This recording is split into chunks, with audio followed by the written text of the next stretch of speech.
The biggest illusion in the stock market? Believing beginners can predict the perfect moment to buy and sell based on luck or emotion.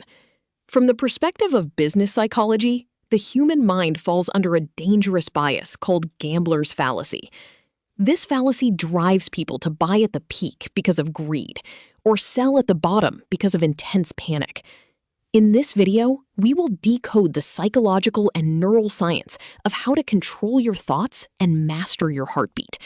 How to make the right financial decision through calculated risk, not blind gambling. We will explore real stories of legends who trusted their psychological instincts and minds and built fortunes that changed history.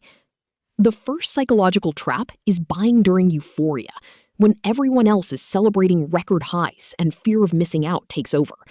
The second trap is panic selling during crashes, when fear floods the brain and rational thinking shuts down completely.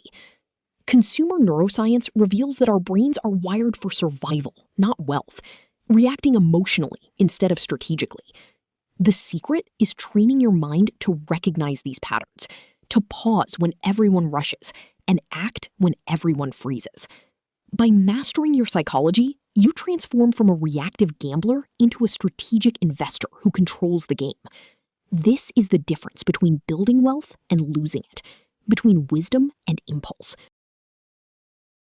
Inside the trader's brain, a hidden battle unfolds every time prices move rapidly.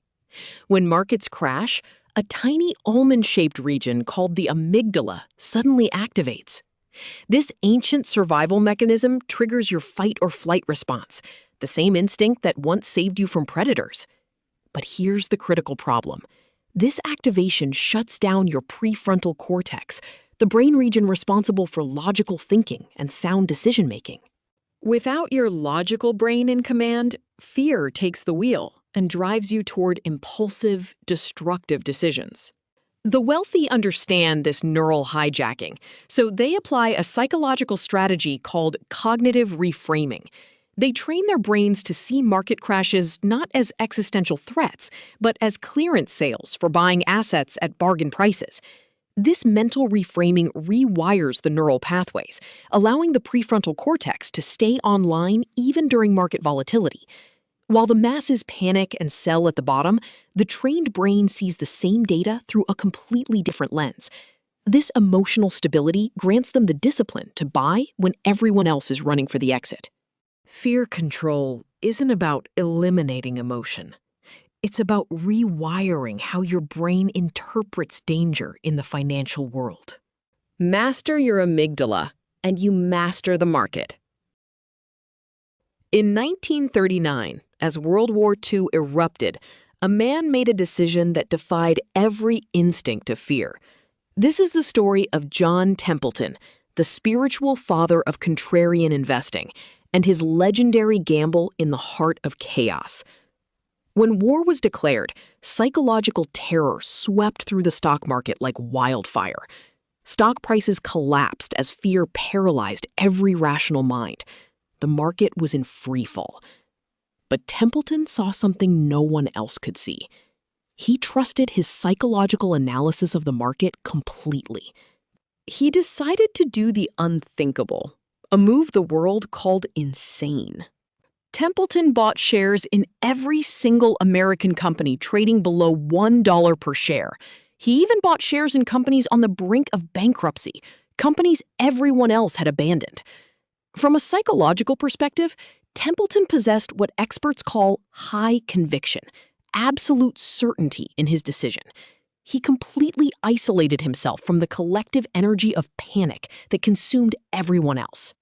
And then the transformation happened. As the economy pivoted toward war production, those dying companies roared back to life. Templeton made a legendary fortune, proving that perfect psychological timing comes when the crowd's despair reaches its absolute peak. This is the essence of contrarian investing: courage when others panic, vision when others are blind. The second example is the legendary trader Stanley Druckenmiller, George Soros's right hand in the most daring bet in financial history. In 1992, during the infamous British pound crisis, Druckenmiller spotted a historic opportunity. He saw that the British currency was vulnerable to a massive short position because the entire system was fragile, both emotionally and financially.